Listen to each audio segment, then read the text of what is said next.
اعوذ باللہ من الشیطان الرجیم بسم اللہ الرحمن الرحیم۔ آج ہماری بات ہونی ہے، ہماری بات چل رہی تھی، کل شروع کیا تھا الفصل الثانی عشر فی السلف۔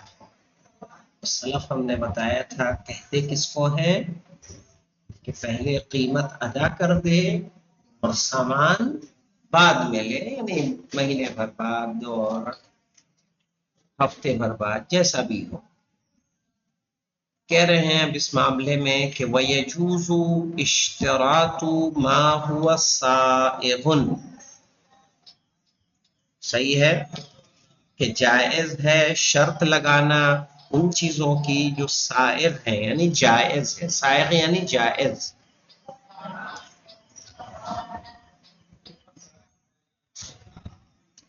جیسے اس نے مولانا بول کیا سلفن کوئی چیز خریدی، کہا اس کے ساتھ تم یہ کام بھی کرنا، تو اس طرح کی شرط لگانا کیا ہے؟ جائز۔ اس کے بعد کہنا ہے وَلَا يَجُوزُ أَن يَشْتَرِطَ مِنْ زَرْعِ أَرْضٍ بِعَيْنِهَا، صحیح ہے، اور جائز نہیں ہے کہ شرط لگائے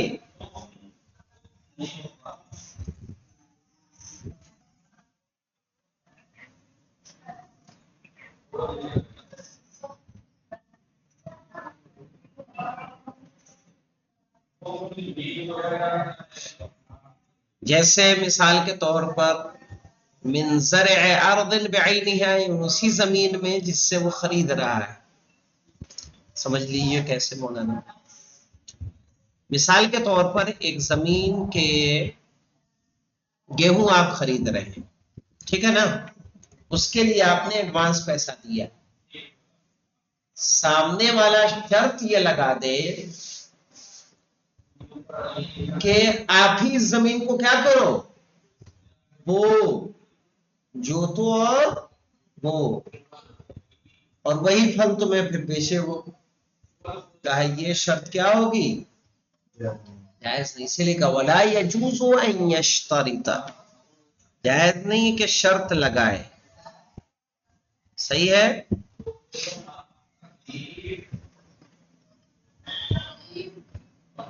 اور مولانا بیچنے والا مشتری سے کہ من زرع ارض، کے اسی زمین کو بوئے بعینہا، جس کا پھل وہ کیا کر رہا ہے؟ بیچ رہا ہے۔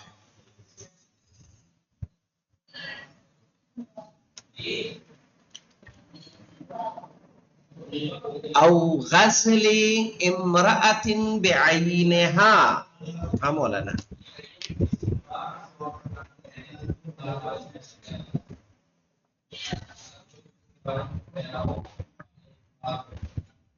یا اسی طرح سے کہ اس طرح کی شرط لگانا مولانا، او غسل امرأة بعینہا، جیسے میں آپ سے کوئی پھل خرید رہا ہوں، پھل خرید لیا اور اس شرط کے ساتھ لوں گا کہ آپ فلاں عورت سے سویٹر بنوا کے دے دیں، کسی عورت کو کیا کر دیں ہم؟ معین کر دیں۔ غسل کہتے ہیں یہ بنانے کے کام جو سنوارنے کے نہیں ہوتے، اس کو دردوزی کہہ لیجیے، نقش و نگار کے کام کو کیا کہا جاتا ہے؟ غزل۔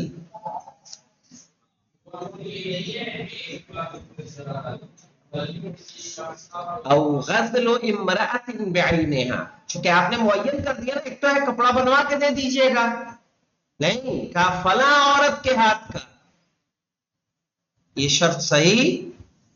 او ثمرۃ نخلۃ بعینہا، یا آپ نے کہا یہ کھیت کے گیہوں سارے میں خرید لوں گا بشرطے کہ اس والے فلاں پیڑ کا پھل ہمیں ساتھ میں دو، صحیح ہے۔ تو معین کرنا اس کے لیے جائز نہیں ہے۔